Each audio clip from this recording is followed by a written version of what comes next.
بعد از ظهر ششم ایون قهوه‌خانه معروف میروه واقع در مرکز شهر دوشنبه به کمی آتش رفت. آتش سوزی از داخل قهوه‌خانه علنگ زده است.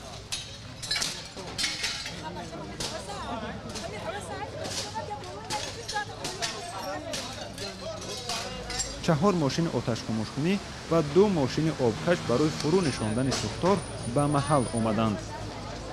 سبب‌های آتش سوزی تا به حال معلوم نیست. شادمان یتیم، آزادی دوشنبه.